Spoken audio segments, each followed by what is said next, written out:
Why was the rifle already warm when she picked it up? The armory was supposed to be empty at this hour, quiet, predictable, but Colonel Michael Stone felt at the moment he stepped inside that subtle wrongness you only notice after too many years in uniform. The air carried the scent of oil and dust, but beneath it was something else. Movement. Intention. Metal clicked. Slow, precise. Not the clatter of careless hands, not the fumble of someone unfamiliar with a weapon. This sound came from memory, from ritual. Stone rounded the final rack and stopped. A woman sat cross-legged on the concrete floor, back straight, shoulders relaxed, a rifle resting across her knees as if it belonged there more than she did. Her sleeves were rolled to the elbow. Her hands moved with quiet discipline, cloth gliding along steel, every inch cleaned as if it mattered. But it wasn't the woman that made his breath catch. It was the barrel. 37 thin scratches etched with deliberate care, not decorative, not random, each marked the same depth, same angle, same spacing. Tallies. Stone had seen those marks before. In files no one talked about anymore. The emblem sat just beneath them, almost invisible unless you knew to look. A raven, wings curved inward, wrapped around the number 8. Phantom 8. Dead. Declared KIA 3 years ago. Stone's hand drifted toward his sidearm before he realized it had moved. "Step away from that weapon," he said. The woman didn't flinch. Didn't even look up.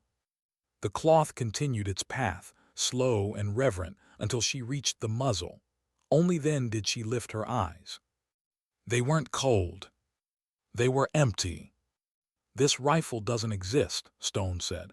His voice sounded steadier than he felt. "According to every database we have, neither do you." She considered that, as if weighing whether the truth was worth the effort. "Databases lie," she said. Her voice was calm, not defensive, not bitter, just factual. Stone gestured sharply. "Reynolds, run the serial." Keys clicked, a pause stretched. "Sir," Reynolds said quietly, "there's nothing, no record, no manufacturer trail, it's blank." Stone swallowed. Before he could respond, the base alarm detonated into life. Red lights washed the armory in urgency as the loudspeaker crackled. Code red, Recon Team Delta trapped in Devil's Canyon, multiple casualties, enemy snipers hold overwatch. Stone felt the old weight settle into his chest. Devil's Canyon, a place that swallowed units whole, where cliffs turned into firing galleries and radios filled with last words. He turned back to the woman. She had already reassembled the rifle. "How long?" she asked. Stone hesitated. 20 minutes, maybe less. She stood. No rush, no drama, just purpose. Then he remembered the file, the mission that officially never happened, the sniper who appeared when no one else could reach, 12 impossible shots, 37 lives saved. He held the rifle out to her. "This isn't an order," he said, "it's a request."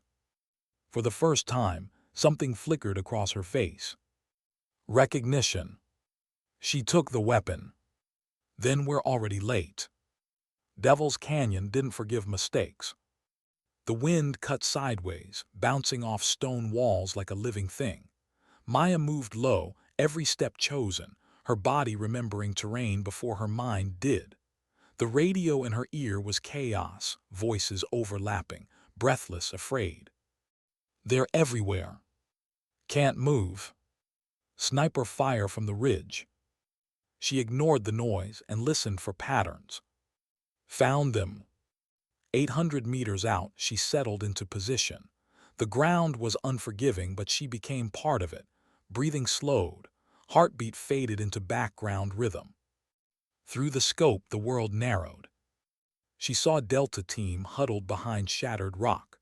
Saw the desperation in how they leaned inward, shrinking themselves smaller with every incoming round.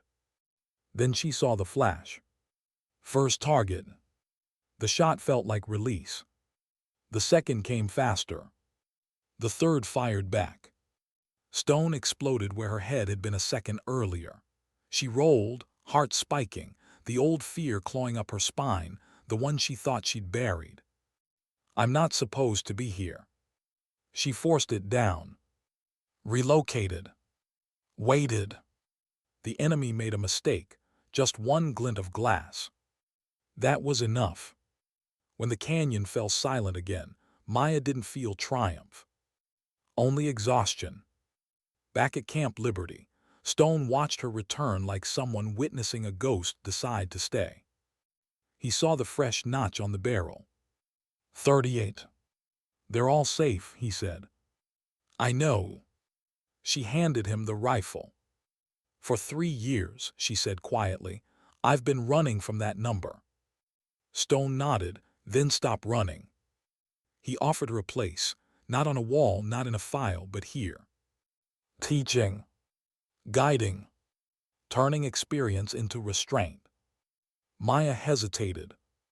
She lived as a shadow, so long she wasn't sure who she was in daylight. But the thought of soldiers going home, because they learned when not to pull the trigger. Tomorrow, she said, we do this right. And for the first time since she'd been declared dead, Maya felt something close to peace. The range was quiet when she addressed them. 6 soldiers, nervous, eager, unaware of what they were really learning. Every shot changes you, she said. Some of you will carry that weight forever. My job is to make sure it's worth carrying. They listened. Not because she demanded it, but because she meant it. Weeks passed, skills sharpened, judgment deepened. Stone watched from a distance as the ghost became a mentor. And one evening, as the sun dipped low and shadows stretched long across the armory, Maya locked the rifle away. The tally marks remained, not as trophies, but as reminders. Some legends end, others evolve, and sometimes dignity doesn't speak. It simply acts. Why did her hands start shaking the moment the helicopter lifted off? The rotors beat the air into submission, a heavy, relentless thrum that pressed into Maya's chest and rattled her teeth. She sat on the bench seat, knees apart, rifle secured between them, eyes fixed on nothing in particular. Around her, soldiers checked gear, adjusted straps, murmured into headsets.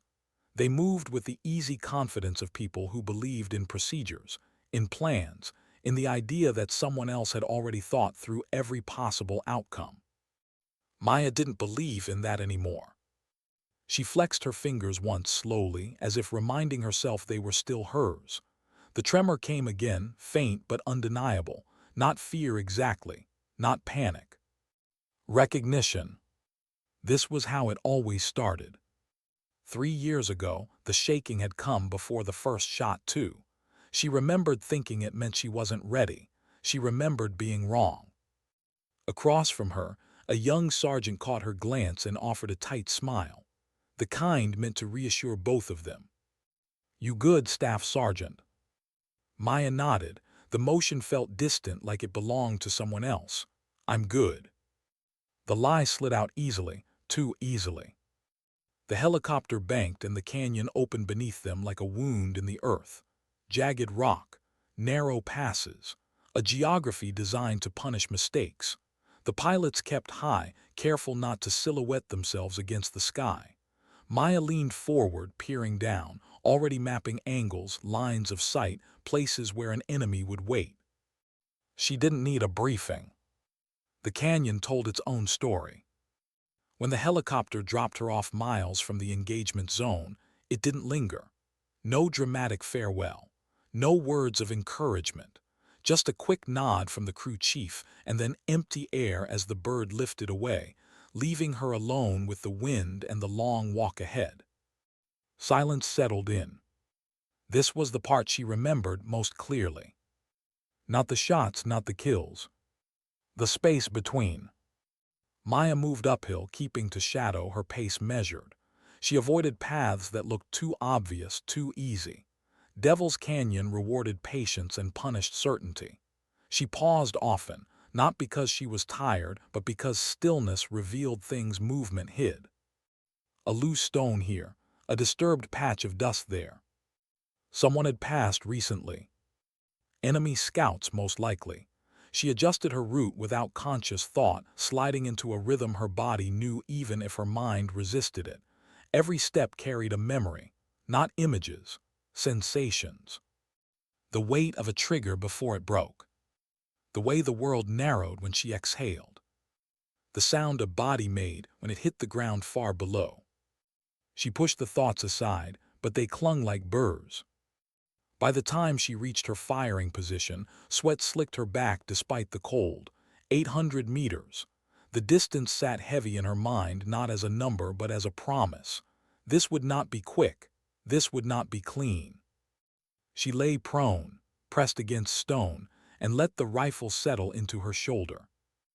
"Delta, this is Phantom," she said into the mic before she could reconsider the call sign.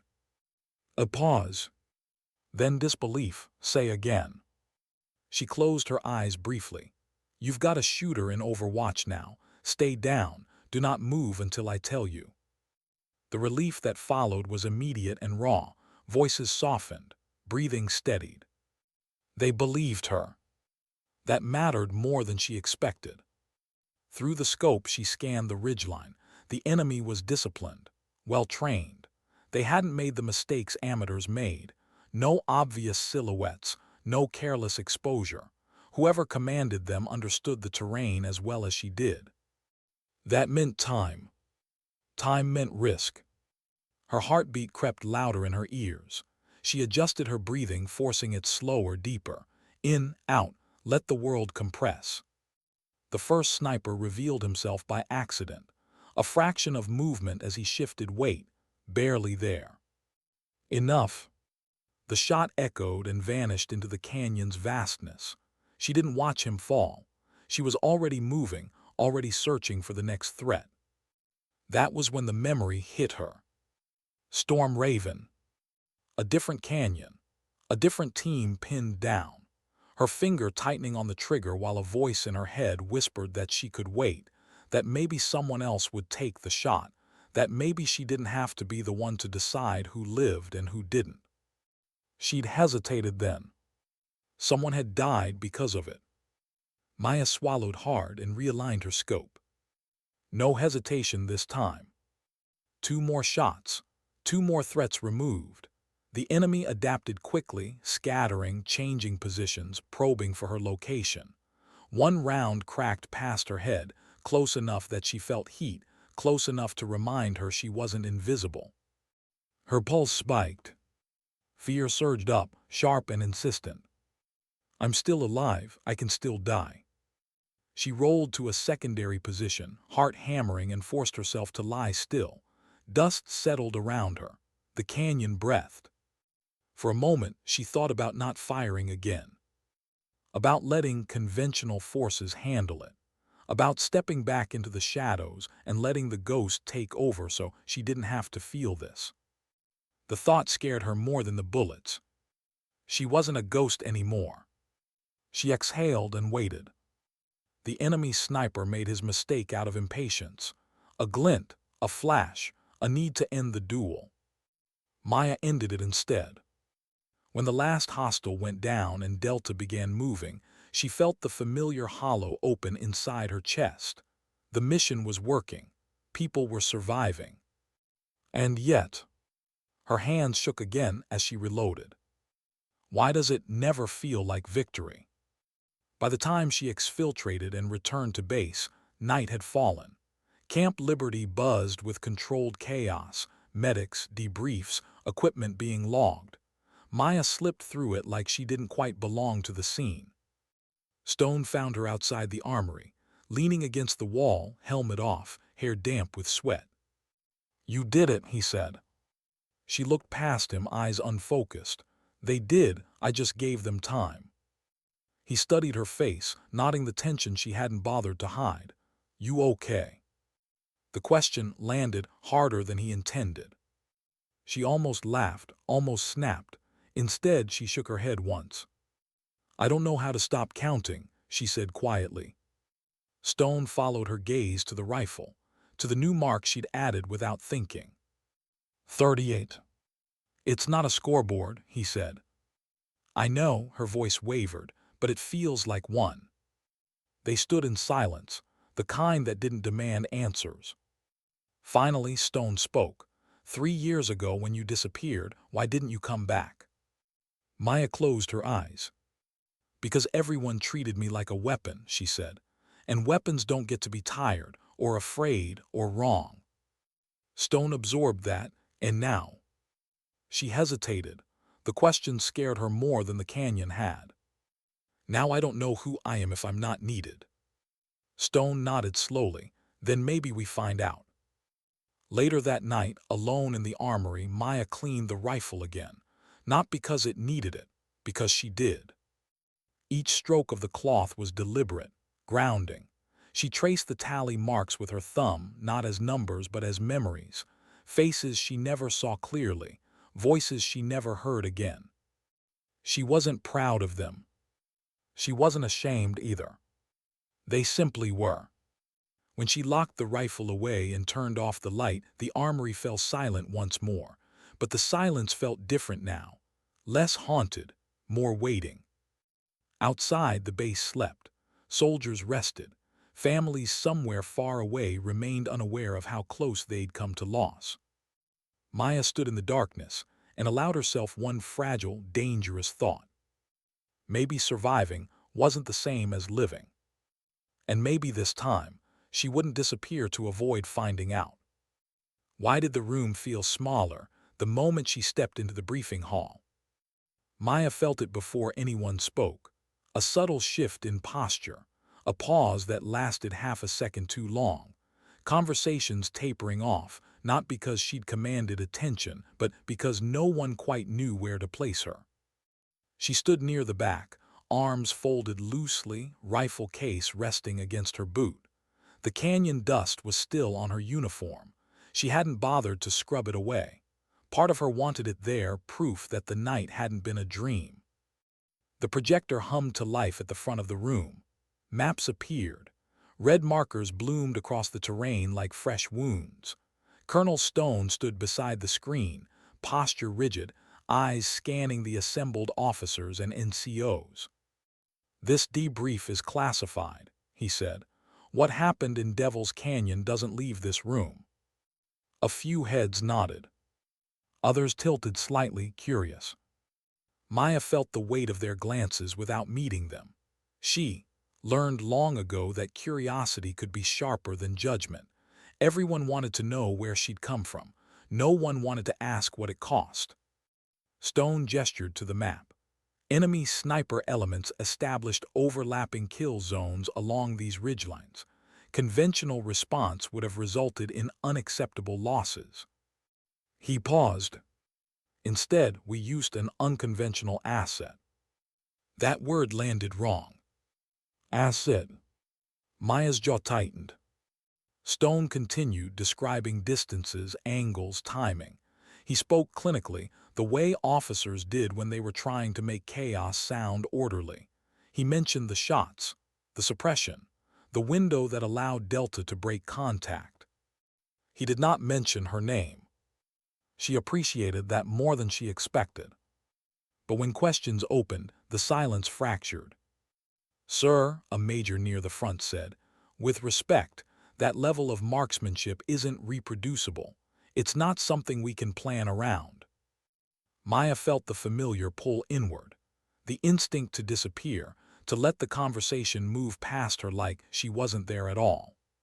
Stone glanced toward her. That's exactly why we need to talk about it, he replied. Another officer leaned forward. Is this the same operator from Storm Raven? The room stilled. Maya closed her eyes. So much for ghosts. Stone didn't deny it. That mission was classified for a reason. With respect, sir, the officer pressed, the operator was declared KIA. Maya opened her eyes then. I didn't die, she said. Her voice wasn't loud. It didn't need to be. Every head turned. She stepped forward, the floor echoing softly beneath her boots. She didn't look angry, or proud, or defiant. Just tired. I was told to disappear, she continued, to make it easier for everyone else to explain the results. The room absorbed that slowly. A captain frowned. You're saying command erased you. I'm saying, Maya replied, that sometimes it's more comfortable to bury a person than to confront what they're capable of. Stone watched her carefully. This wasn't part of the plan, but he didn't interrupt. I didn't come back because I didn't want to become a myth, she said, or a justification. Silence followed. Not the awkward kind, the heavy kind. Finally, a voice from the side, younger, less polished. Ma'am, if you're this good, why not use you more? Maya met his gaze. Because being this good breaks you, she said simply, and broken people don't always know when to stop. The words surprised her as much as they did everyone else. She realized in that moment that she believed them. The debrief ended quietly after that. No applause, no speeches, just nods and murmured acknowledgments. Officers filed out with new thoughts they hadn't planned on carrying. Stone approached her as the room emptied. You didn't have to say all that, he said. Yes, she replied, I did.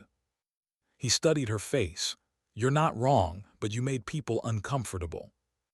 Maya almost smiled. Good. They walked together down the hallway, boots echoing in sync. For a moment, neither spoke. Then Stone said, there's going to be pushback. I know. Some will want you back in the field. She stopped walking. Stone halted beside her. I can't do that again, she said quietly. Not like before. He waited. I can pull the trigger, she continued. I can live with that. What I can't live with is becoming something people point at when they want permission to cross lines. Stone exhaled slowly. Then what do you want?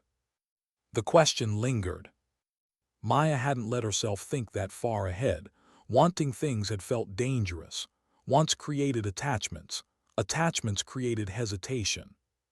And yet, I want to make sure fewer people end up like me, she said. Stone nodded. I thought you might say that. That afternoon, she found herself standing on the range, watching recruits struggle with fundamentals. Their stances were sloppy, their breathing uneven, their confidence brittle. She didn't intervene at first. She watched. The way one soldier rushed his shots, desperate to prove himself. The way another hesitated, afraid of missing. The way a third flinched every time the rifle fired, as if expecting punishment. She saw herself in all of them. When she finally stepped forward, the chatter died. Relax, she said, this isn't a test. A few shoulders dropped. She walked the line slowly, adjusting grips, nudging elbows, offering quiet corrections. No yelling, no theatrics. Precision isn't about control, she told them. It's about acceptance, accepting that you can't force the shot, you can only allow it. One recruit frowned. Ma'am, how do you know when it's right? Maya considered the question. When everything else gets quiet, she said, including the part of you that wants credit. The words felt like a confession. As the sun dipped lower, she demonstrated a shot. Just one.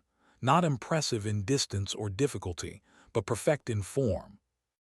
The round punched dead center. No celebration followed. She lowered the rifle and looked at them. This isn't about being lethal, she said. It's about responsibility.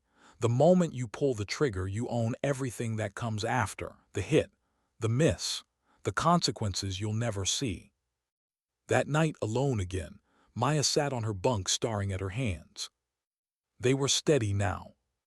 The shaking had stopped. She should have felt relief. Instead, she felt exposed. For the first time in years, people saw her, not as a ghost, not as a rumor, as a person. And that terrified her more than any canyon ever had.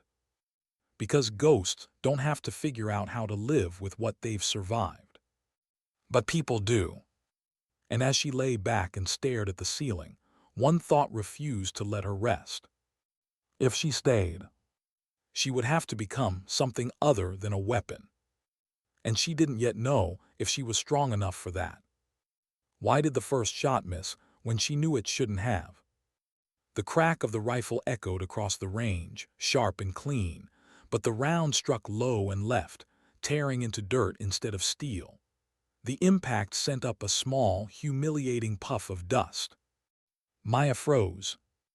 It wasn't a bad calculation. Wind was steady, distance was short, her breathing had been controlled, the fundamentals were solid. And yet she'd missed. Behind her, the recruits went quiet. No one said anything, but she felt it, the unspoken shift, the question forming in their minds. Is the legend slipping? Maya exhaled slowly and lowered the rifle. That, she said calmly, is what distraction looks like. She adjusted the sights, reset her stance, and fired again. The second round struck true, ringing steel with a sound that carried across the range. She didn't look back at them. Never assume consistency, she continued. Assume vulnerability. You're human before you're skilled. The words felt heavier than she'd intended. She handed the rifle to the nearest trainee. Your turn. As the session resumed, Maya stepped aside, pretending to observe, pretending nothing was wrong. But inside, something had shifted. The mist clung to her, small but persistent, like a hairline crack you couldn't ignore once you knew it was there. She hadn't missed because of the wind. She'd missed because her mind had drifted. And that scared her. Later, alone in the equipment shed, she disassembled the rifle piece by piece. The familiar ritual usually calmed her, but today it didn't. Her hands moved automatically while her thoughts spiraled. She'd spent years believing her value came from certainty, from being the one who didn't hesitate, the one who didn't break. Now she was teaching others to slow down, to question, to hesitate when it mattered. Had that change cost her edge? The door creaked open behind her. Stone didn't speak at first. He leaned against the frame, arms crossed, watching her work. You don't miss often, he said finally. Maya didn't look up. I miss more than people notice. He waited. I'm not as empty as I used to be, she added. That's new. Stone considered that. Empty made you effective. It also made you alone. She set the bolt down carefully. You think this is growth? I think, he replied, that it's a transition. Those are messy. Maya sighed. Transitions get people killed. Only if you pretend they aren't happening. She closed her eyes briefly.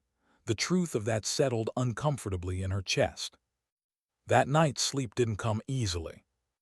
When it did, it brought memories she hadn't invited.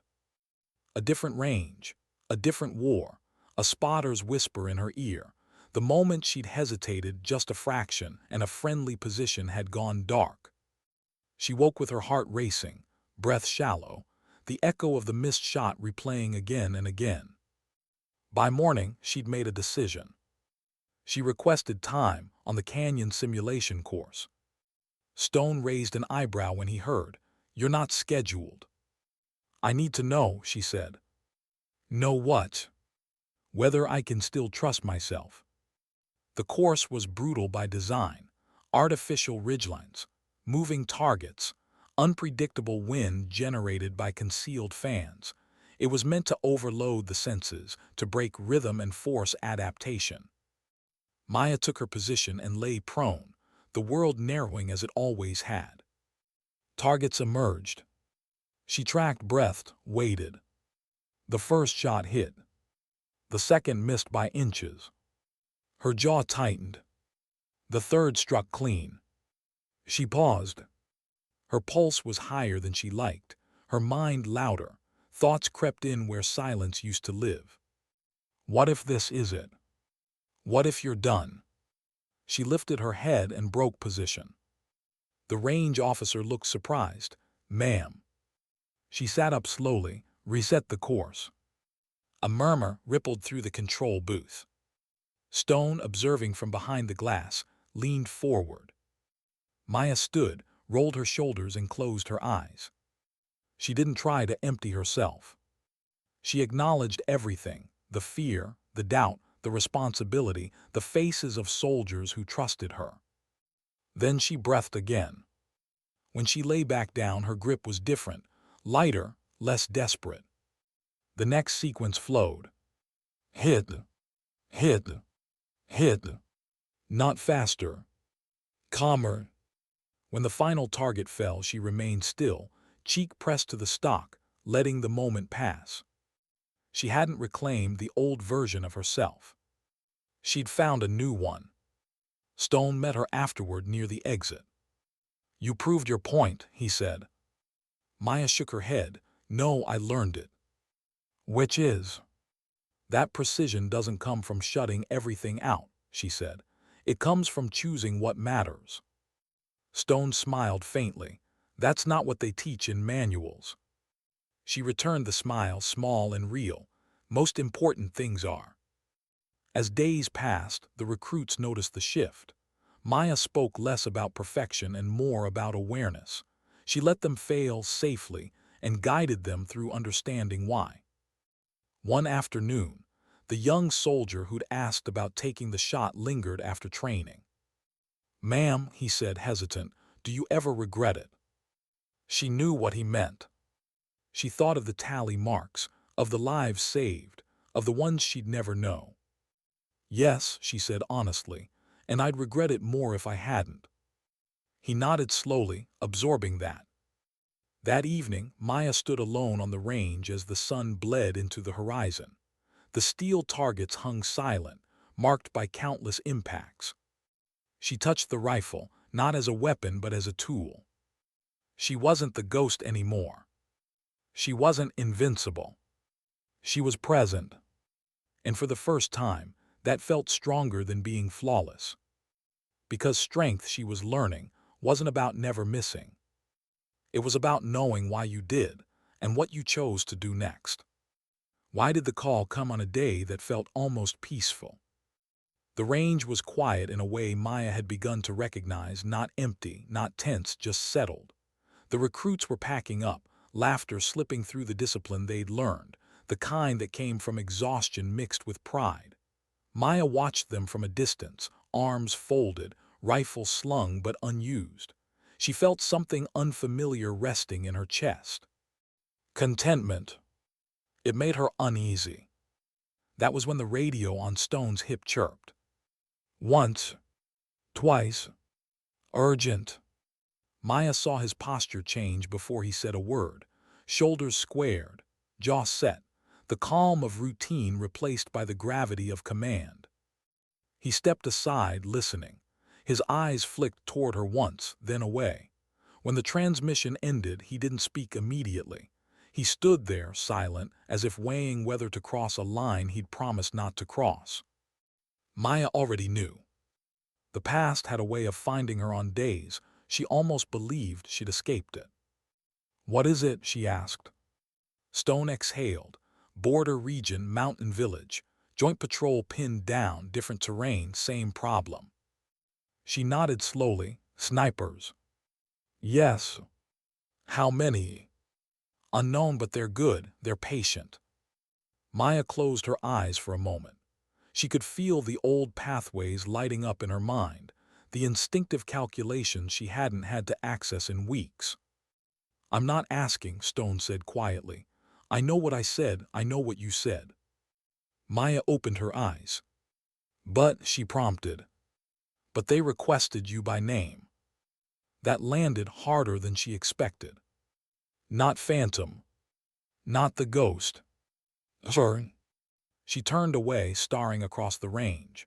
The steel targets swayed gently in the breeze, catching light.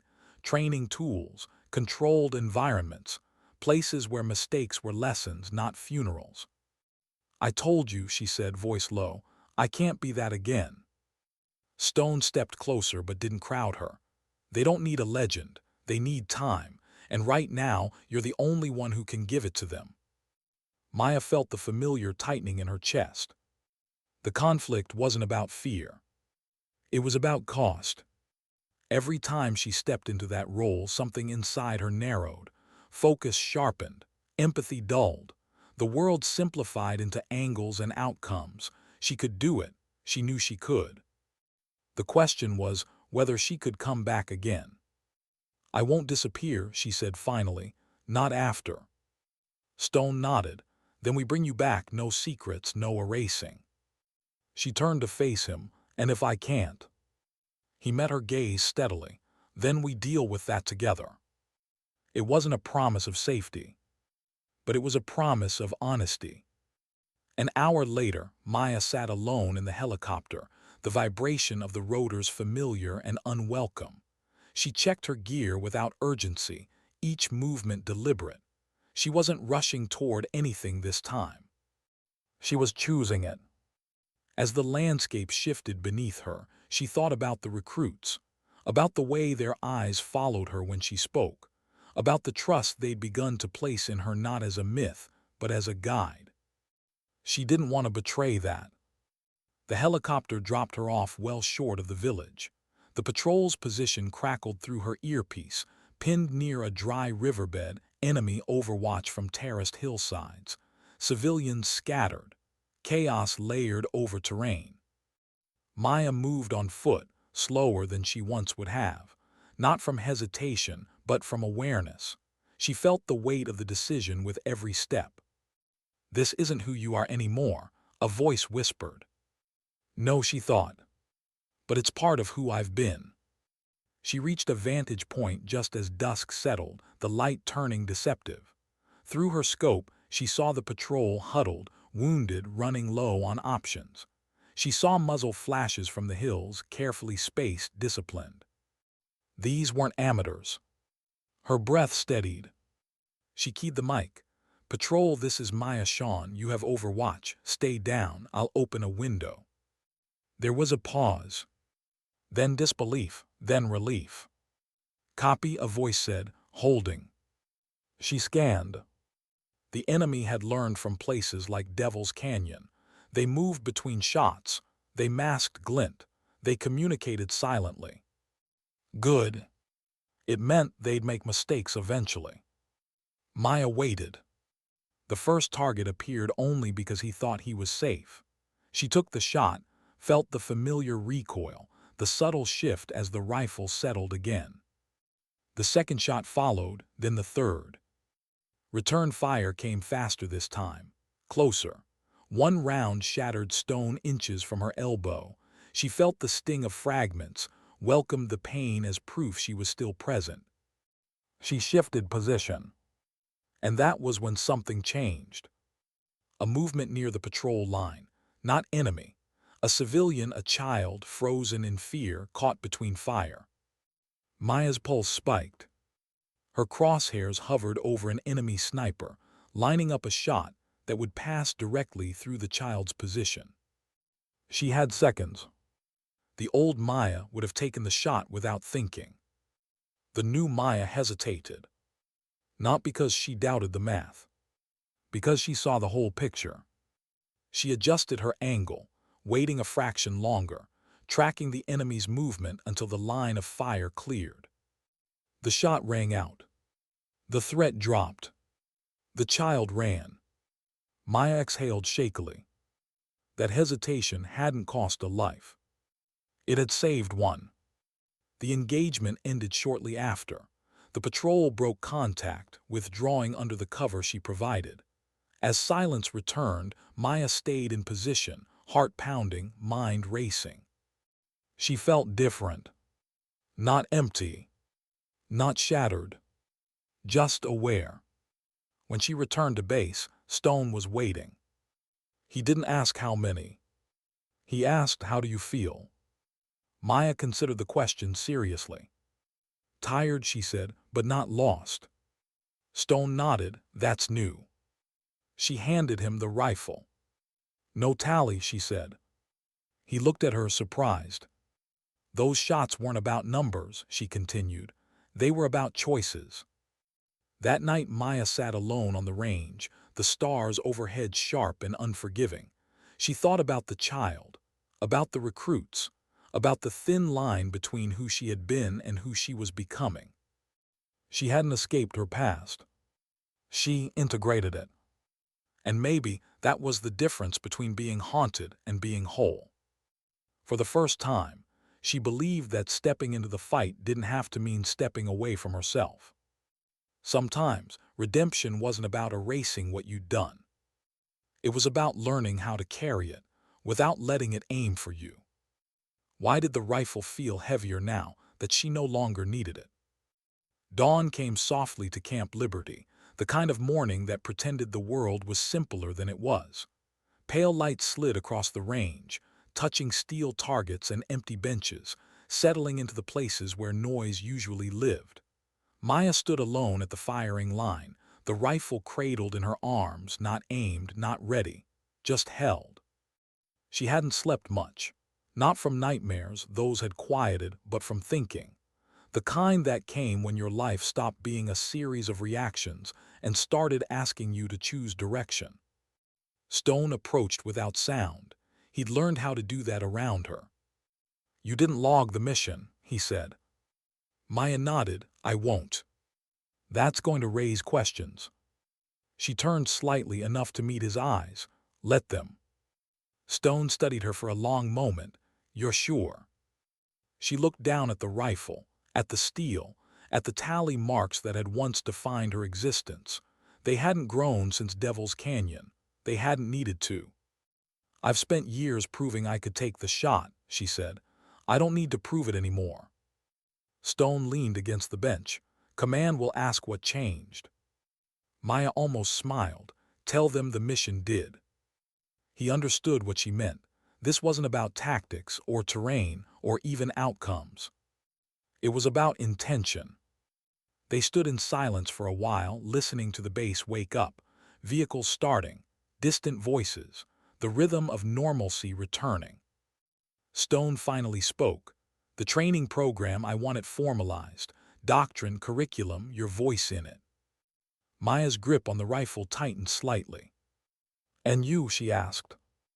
"I'll back it," he said, "as long as you're willing to stand in front of it." She considered that. Standing in front meant visibility, accountability, no more shadows to hide in when doubt crept close. "I don't want them trained to be fearless," she said slowly. "I want them trained to be honest." Stone nodded. "That's harder." "Good," she replied. Later that morning, the recruits gathered on the range, unaware that this would be different. Maya faced them without the rifle for the first time. Her hands were empty, open. A few noticed, whispered. She let the moment stretch. "Everyone here learns how to hit a target," she began. "That's the easy part. What no one tells you is that the real work starts after." She walked slowly down the line, meeting eyes. Not challenging, not distant, present. "You will be trusted with power," she continued. "Not because you're perfect, but because you're accountable. The moment you believe you're above consequence is the moment you become dangerous." A hand went up. The same young soldier, the one who kept asking the questions no one else wanted to. "Ma'am," he said, "how do you live with it?" Maya paused. The old answer would have been discipline, or duty, or silence. She chose something else. "You don't," she said. "Not fully, you carry it. And you decide every day what it turns you into." She gestured to the range. "This place isn't about becoming lethal, it's about becoming deliberate." The words settled into the morning air. Training resumed, but Maya didn't demonstrate shots. She watched, corrected, asked questions instead of giving commands. When a recruit missed, she didn't scold. She asked what they'd felt just before the trigger broke. Awareness replaced anxiety. By afternoon, Stone watched from the edge as something rare unfolded. Confidence that didn't need to shout. Discipline that didn't rely on fear.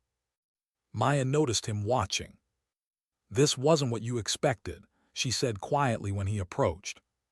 Stone shook his head. "No, it's better." That evening, Maya returned to the armory alone. She opened the locker and took out the rifle one last time. Set it on the bench. cleaned it slowly, not out of habit but out of respect. She traced the tally marks again, not as numbers but as chapters. Then she did something she'd never done before. She stopped counting. She placed the rifle back into its case and locked it away. The click echoed softly. It felt final. Outside, night settled over the base. Maya stepped into the open air, breathing deeply. She felt lighter, not because something had been erased, but because it had been acknowledged and set down. Stone joined her, hands in his pockets. "You're sure you're done?" he asked. Maya looked up at the stars. "I'm not done serving," she said. "I'm done being defined by what I can take away." Stone nodded. "Command will want to name the program." She sighed faintly. "No legends." A pause. "Then what?" he asked. She thought of the recruits, of the child running free, of the canyon that no longer owned her.